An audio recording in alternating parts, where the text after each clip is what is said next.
Gaurkoan platora Imanol Cañamares eta Olai Andueza etorri zaizkigu, atxalde hon biei. Apa, atxalde. Bueno, konta iguze pixka nortzuk zarete, nondi zatozte, zein zate? Vale, ni Imanol Cañamares naiz eta berrezarkoa naiz. Eta, bueno, 23 urte ditut, eta orain, Iruñan nago jaso ikastolan masterra bukatzen. Eta pixka da 5 urte eta gero Gasteizeko etapa itxi eta Iruñarako trantsizio horretan. Eta orain zezabiltza praktikak egiten ikasi duzun graduren batena? Bai, gradua bukatu nuen, jarduera fisiko eta kirolen gradua. Eta orain kapa egiten nahi naiz eta kapeko praktiketan. Eta hortxe, azkeneko txampaina, baina bukatzeko gogoz. Orduan irakaskuntzarako bidea zabaltzen, ez? Erran daiteke? Bueno, bidea ez dakit, behintzat etapa bukatuko ere ikusiko da. Osea, intentzia dut ikasten zitzeko, baina ikusteko dago. Momentuz hau, uda eta gero ikusiko. Ederki, eta zure kasuan Olaia, konta iguzu? Nik 25 urte ditut, txandrakoa naiz, eta Imanolek bezala ere Gasteizen ikasi dut. Eta ikasi nuen filologia, gero urte bat masterra, eta orain kapa ere ari nizu egiten, denek bezala, uste dut, jende pila batek egiten du. Eta pixkat orduan zu ere bai filologia ikasten egon zara, euskal, erdal, filologia? Hispanikak ikasi ditut, eta gero masterra ja hizkuntzalaritzakoa zen. Orduan, hor ja sartzen dira hizkuntza pila bat, eta bla.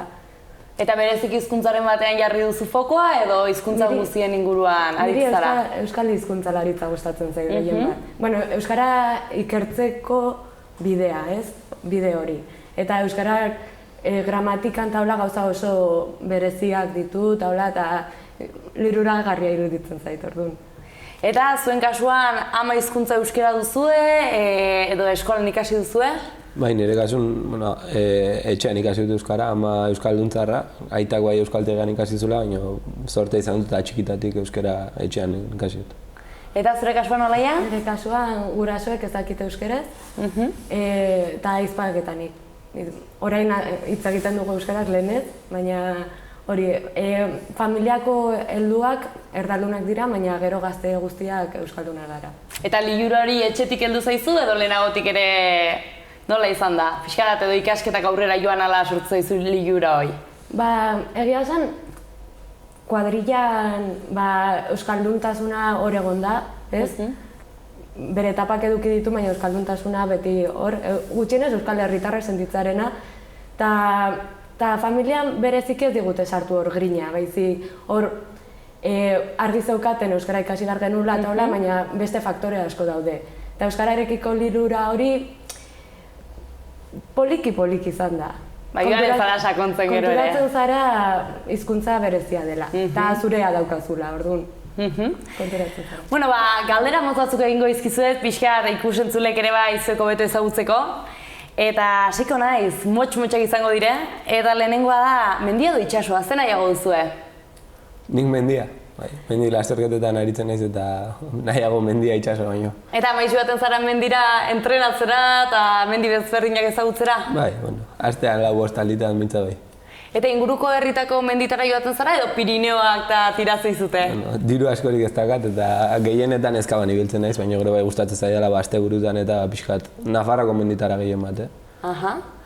Eta zure kasuan? Niri itxasoa.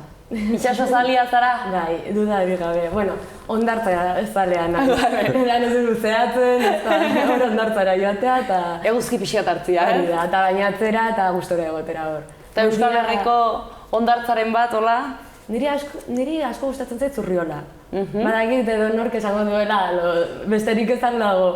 Baina niri Zurriola ikaragarri gustatzen zait. Donostin dago, hirian bertan, olatu kristonak ditu eta asko gustatzen zait hori. Eta urtaro bat aukeratzekotan zein aukeratuko zenuten? Ba, egia esan ez dakit, baina ez esatekotan Udaberria ez dakit. Bero handirik ez du egiten da Euskal Herrian egoteko ondo. Zun Udaberrian, loriak hasten direnean, alergiarik ez duzu izango ez dela Imanol. Eta zure kasuan? Uda maite duzu? Bai, ikaslea izan da oporrak dituzu, eta denbora daukazu gauzak egiteko, denbora ona eta disfrutatzeko. Bai da, garai bat disfrutatzekoa dena. Jatetxe batera joango bazineten, ze eskatuko zenuten jateko? Lasaina. Lasaina eskatuko zenun? Nik alkatxofak. Alkatxofak? Bai. Eta pizza bat eskatzekotan pinakin edo gabe? Pinakin. Zure kasuan? Gabe. Orduan, hemen gustuak ezberdinak dira, azkantzera joateko orduan. Eta bizitzeko hiria edo herria nahiago duzue? Ba, zalantza kategia esan. Zango nuke berrioz ardela hor tarteko zehozer eta tarteko hortan ondo nagola. Orduan, herria maite duzu eta gustora hemen ez dala? Bai. Eta zure kasuan? Nire kasuan hiria. Eta gainera geroz eta handiagoa hobe niretzako. Metropolia handia gustatzen zaizkit. Eta kosmopolitak direnak, eta hola. Eta bizitzeko leku bat aukeratzekotan, hiri horietatik, zein aukeratuko zenuke? Bizi izanek Londresen. Aha. Eta, bueno, Lisboan ere bai, baina Londres. Nire esperientzia politena Londresen izan zen. Oso hiri aniztasuna handiko hiria da, eta txoko oso bereziak ditu ere bai, eta oso pozik bizi izan nintzen hor. Eta zuk aukeratzekotan lekuren bat idilikoa Berriozarrak ere balio du, baina bertze lekuren bat non biziko zinateke? Beti esan izan dut, Gipuzkoako herri txikiren batean biziko nitzakela. Astea edo, baina ez dakit. Ez du gehiago pentsatu egia esan. Bizita pixkatera ematen zaituen arabera, ez? Eta bidaia bat itekotan nora egingo zenuten? Gustatzen zaizue bidaiatzia? Ez gehiagi, baina bai orain mendiarekin eta hasi naizela pixkat, Pirinio inguruak eta zautzen da gustatuko litzaiake Alpetara jutea, hori dok alpuruan. Eskiatzen ere ibiltzen zara edo bakarrik korrika? Mendian, oinez eta korrika, bai. Eta zure kasuan, Olaia? Ba, nik urrengo plan bat daukat, Turkiara nijoa, orduan grinatxu nago gara eta joateko, orduan Turkia. Ilusionatua, Bai. Bertara joateko. Eta pixkat literaturan, euskal literaturan, ezagik Durangoko azokan edo ibiltzen zareten, baina ze liburu irakurri duzue gustatu zaizuena edo unkitu zaituena? Ba, azkena, euskeraz irakurri den azkena izan da Rosa itzuli da, Pako Aristirena, eta asko gustatu zait, kontatzen du Parek doktrinaren ezabatzearen ondorioz gartzelatik ateratako emakume preso baten historia. Eta oso interesgarria iritu zait, haren ikuspegia, gaur egungo realitatera nola egokitu den eta da oso interesgarria. Eta zure kasuan? Nik irakurri dudan azkenekoa Tximeleta Bizkarrean da. Ugaitz, uste du dela Ugaitz Ugalde, Ugalde abizena uste du dela. Usorbilgo gazte batek idatzia, eta oso interesgarria. Nahiko jokatzen du intrigarekin, orduan ez dut nahi, spoilerrik egin. Batek irakurri nahi bali badu. Euran, azkenean trama aratago doa eta irakurtzerakoan deskurbitzen dituzu gauza berriak. Baina emakume bat da, katalana, baina italian ematen ditu klaseak unibertsitatean. Eta bere bizitza, pixka fantasmak hor dituenak eta hola. Eta musika talde bat aukeratzekotan Euskal Herri mailan zein aukeratuko zenuten? Tapia eta Leturia. Orduan trikitixa eta banderoakin bihotzean, ez dela? Bueno, bai. Gustatzen zaizu. Eta zure kasuan?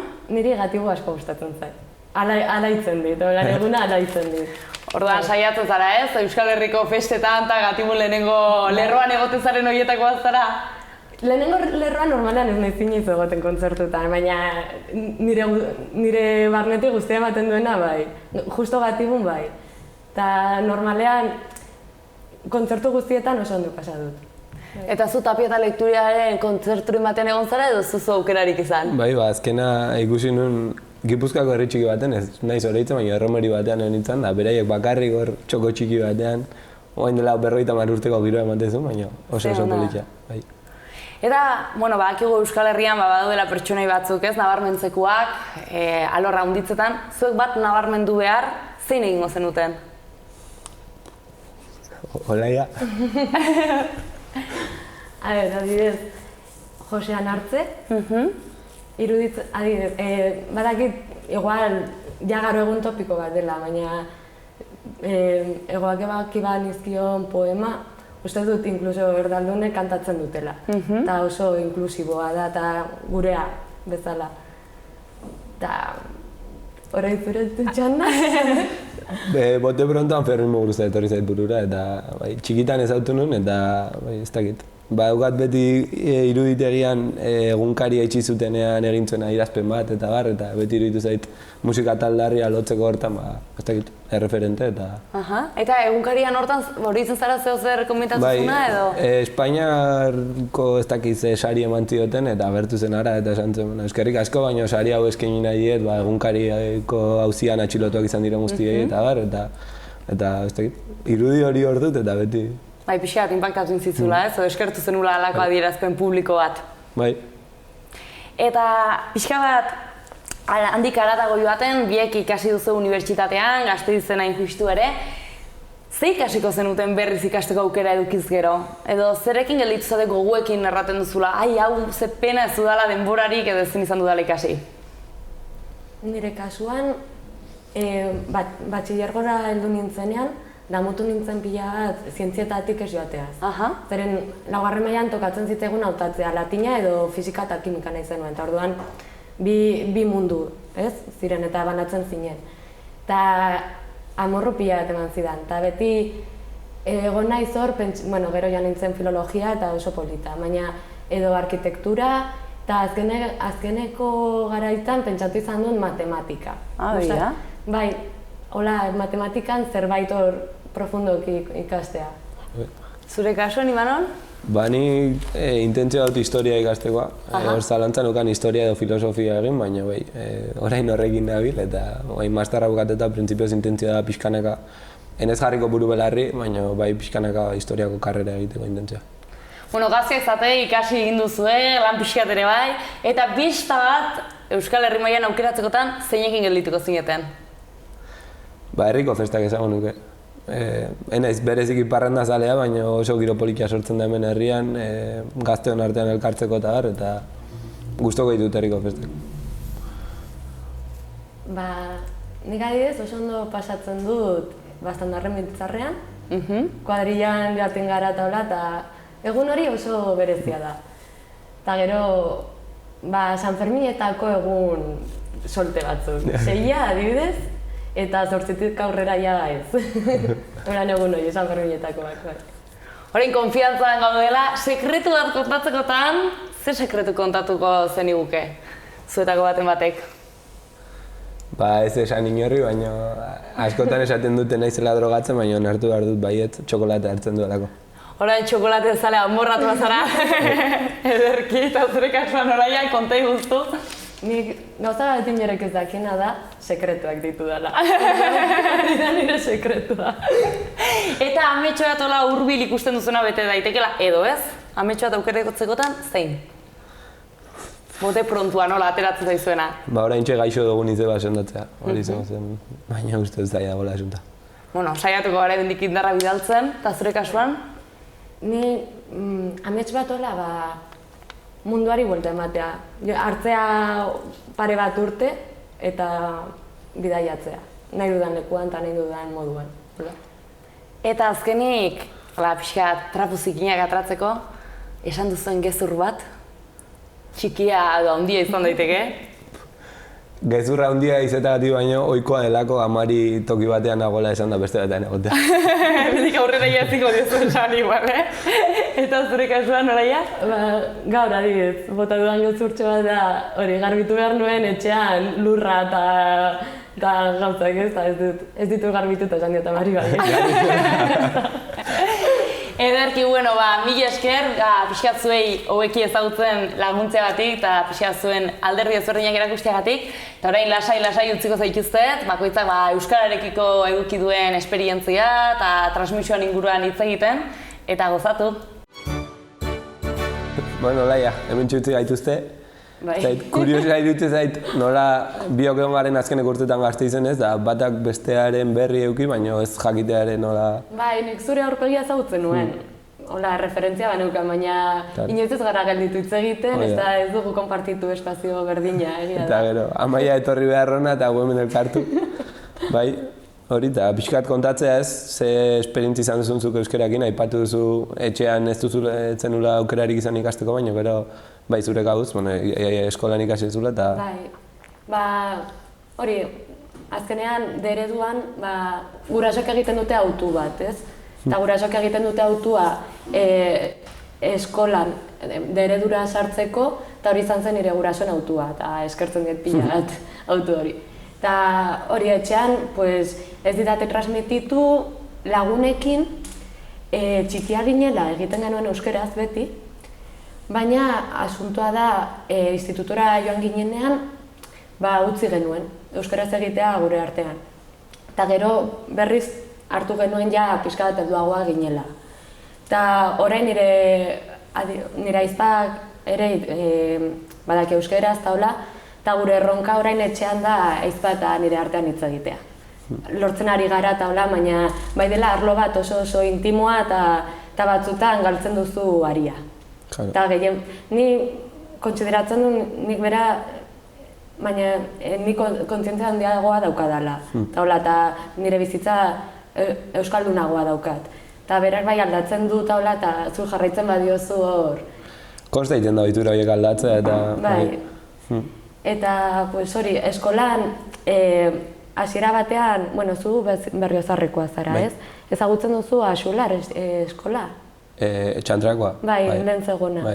Lehen hori zegoen Axularez, ereduko alternatiba bakarra bezala. Eta guraso guztien nahi zuten matrikulatu Axularren gurasoak. Eta orduan nire urtean gelditu ginen 13 haur kanpo, matrikulatik kanpo. Eta nahi ziguten bidali San Frantziskoko plazara. Eta gurasoek ez zuten nahi zuten euskaraz ikasi eta auzoan gainera. Eta orduan egin zuten manifestazioa, borroka eta eman zuten pixka bat kaka. Eta azkenean oso rollo polita da, zeren oso puntu konkretutan eta oso ongi egin zuten gurasoek. Eta lortu zuten ondoko institutuan, ondoko eskolan, Arturo Kampionen, lortu zuten gure gela sartzea. Eta Arturo Kampion zena ereduko eskola bat. Eta hor gu izan ginen lehenengoak Arturo Kampionera euskara sartzen. Eta gure atzetik beste guztiak etorri ziren, eta azkenean ja sortu zuten Bernart Etxepare. Baina egia esan, euskararen ibilbidea nire realitatean oso polita izan da lehenengo pauso horiekin. Jo, eta gurasoak euskaldunak bereik euskaradunak ez izan da ere borroka horren parte izatea eta join. Bai. Intentzio bat behintzat ageri da.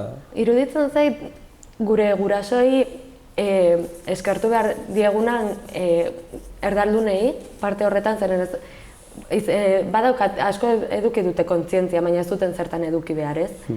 Eta eskertu behar zaiena da hori kontzientzia hori eduki izana eta hain argi edukitzea haien aurrak euskaldunak izatean, nahi zutela haiek aurrak euskaldunak izatea.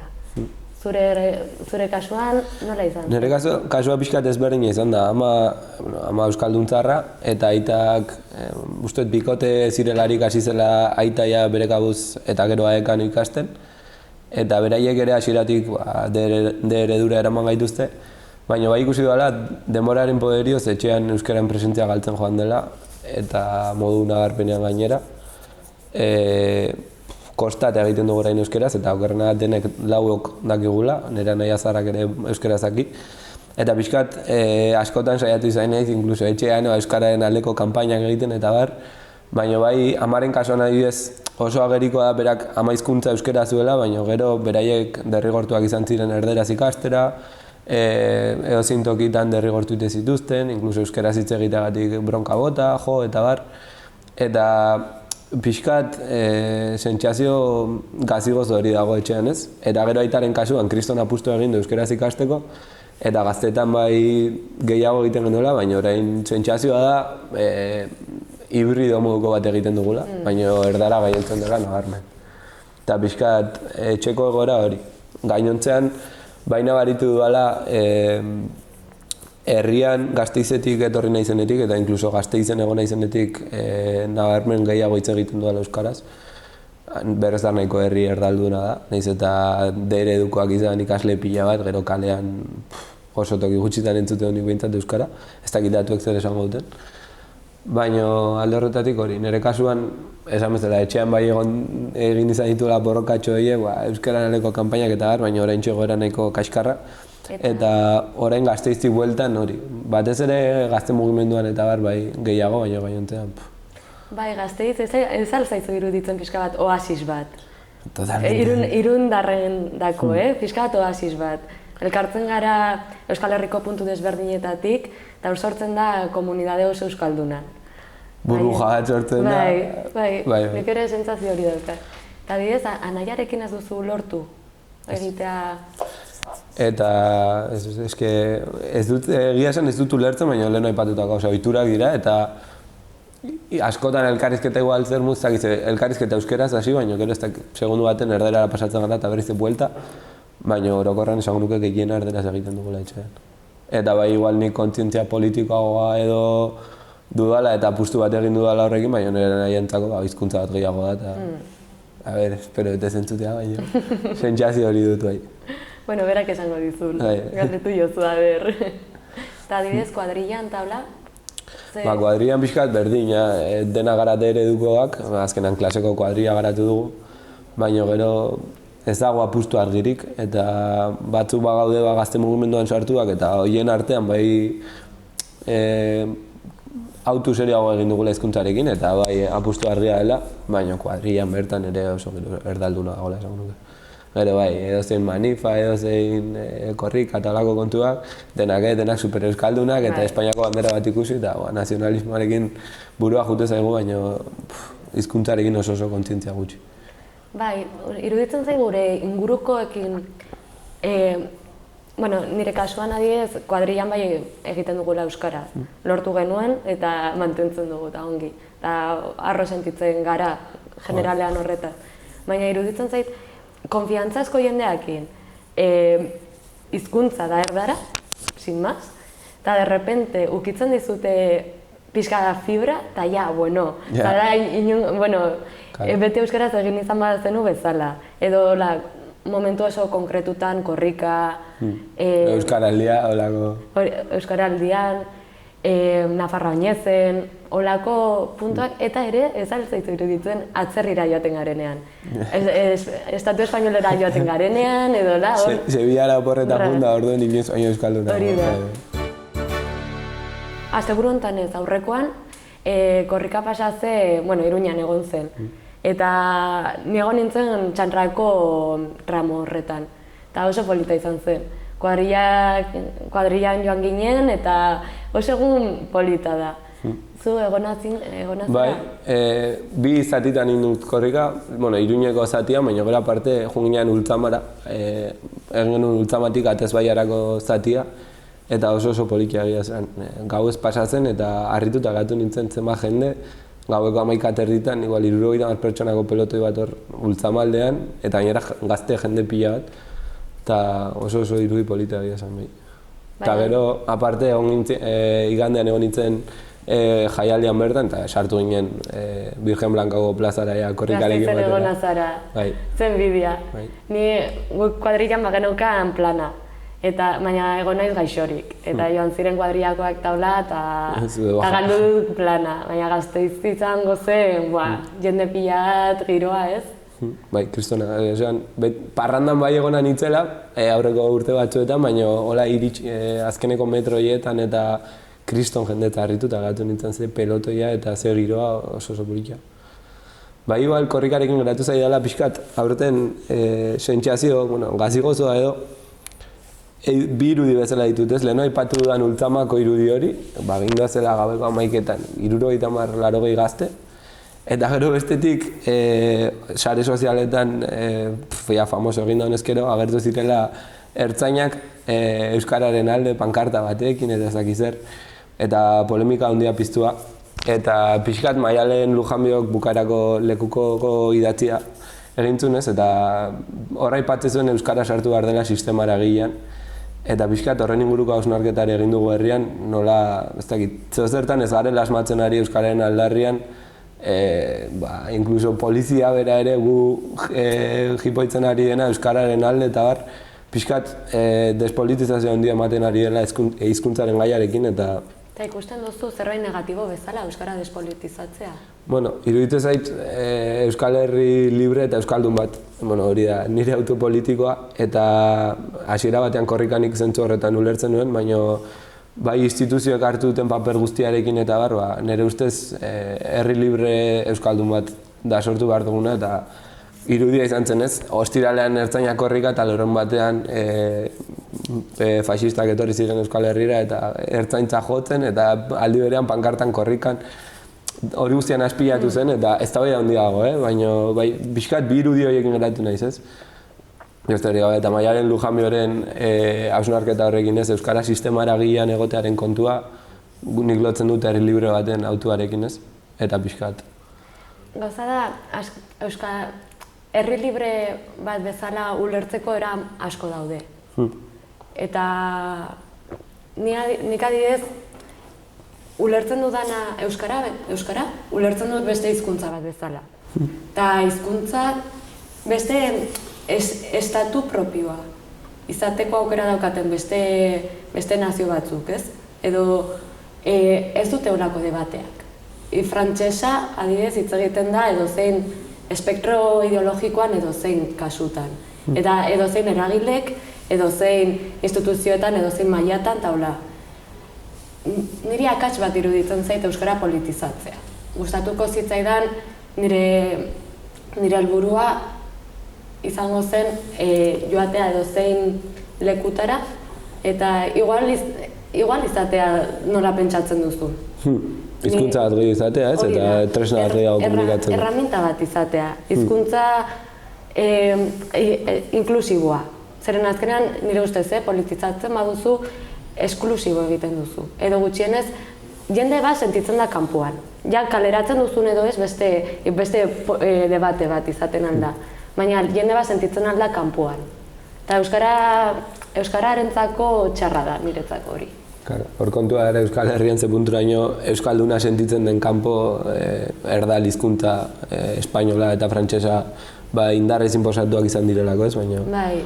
Ez dakit, zaila ez da bai da eta ulertzen dut. Eta Maialen Lujanbiok zer esaten zuen adibidez? Bota zuen bertsoa eta gero, ez dakit, olerki bat eta ez dakitze kontu, baina azken esaldi bezala hori Euskara sistema eragilean aipate zuen instituzioek erabiltzen dutela Euskara propaganda egiteko eta bar, eta oso errez usten dutela hizkuntza alde bateran komeni zaienean eta barrez, eta pixkat horren bultzada eta herri bultzada hori ematean inguruko hausnarketa pixkatek hartza dati baina. Ni ados nago hausnarketa horretan, Euskara gaur egun prestigioa dauka, Euskarak prestigioa dauka. Eta da balore bat. Hori marketinean ere erabiltzen alduzu, ze balore emango diot nik nire korporazioari, ez? Euskara balore bat da. Ere langileen dako, Gaur egun gure generazioari eskatzen zaio Euskara. Eta Euskara balin baduzu hobesten dizute, adibidez. Debate polita da, gustatuko zitzaidan sakonago edukitzea. Nik, klaro, hizkuntzalaritza ikasi dut, gramatika eta hola, nik hizkuntzak modu oso erromantiko batean ikusten ditut. Eta ere ikusten ditut sistema bezala. Hau da, dimentsio asko daude hizkuntza batean, ez? Dimentsio kulturala, gure kosmosa eraikitzeko modu bezala edo sistema bezala, ez? Baina sistema konparatzen baduzu edozein hizkuntza, hor sistemak berdinak dira. Ez dago, geruzan badaude desberdintasunak, baina joaten zara fondora eta ez dago desberdintasunik. Eta nik hortik ateratzen dudan ondorioa da, hizkuntza bat ez daukala batek ez daukala bestearen gainako legitimizazio gehiago. Baizik eta berdina gara, eta hizkuntza bakoitzak bere espazioa eduki behar du. Bere espazioa behar dut. Eta badauka hortarako eskubidea edukitzekoa. Bai, eta zentzu horretan Euskal Herrian, Euskararen diglosia egoera horretan, bere tokia egitea, ez? Bai, idealena niretzako izanen zen diglosia ez egotea. baizik eta... Bai, pues inklusibotasun hori, harreman pareke bat emate hizkuntza ezberdinen artean, eta... Arlo guztietan. Katalana Katalunian den bezala. Katalanan oso egora... Bueno, claro, kuestionatzen zaio katalanari. Imaginatuz egora politan dagoen katalana eta kuestionatzen zaio bere lekua. Eta, baina, estrato guztietan hitz egiten da katalana. Inkluso zeinu hizkuntza sistema katalana daukate. Eta Euskal Herrian erabiltzen da, Frantzian, Espainian erabiltzen den iguala. Orduan, hain beste pauso batean daude. Bai, argi hau, pauso batzuk aurreago. Eta niretzako eredu hori da aberasgarriena. Ez dakit zuretzako... Nik nahiz hizkuntzalaria, esan nahi pixukideak itzultzaileak ditut eta pixkatu aurten tokatu zait itzultzaile kontu horiek, hizkuntzaren zapalkuntzak eta bar pixka lantza, baina ez dut bereziki gaia. Oso komplejoa iruditzen zait eta oso erreixa da esatea euskara zapaldu dago eta gar, baina komplejoa eta... Bai, zeren hor faktore humanoak sartzen dira, azkenean hiztuna gara pertsonak, ez? Pertsona gara hiztunak, eta guk erabakitzen dugu. Faktore politikoak sartzen dira, ideologikoak, guztia. Eta nire ustez, hizkuntza bat geroz ez egota kutsatua. Kanpoko gauza horiengatik, faktore horiengatik geroz eta indartsuagoa da. Bueno, Imanol, plazer bat izan da zurekin hitz egitea. Gainera, gauza hauetaz eta modu honetan. Ergi, ez genuen bagenukan elkarren berri, baina behintzat orain pixkat gehiago zautzen dugu elkar, eta hemendik aurrera topatze gehan da. Zentako jaietan hartuko dugu pote bat, elkarrekin. Ondo segi. Berdin.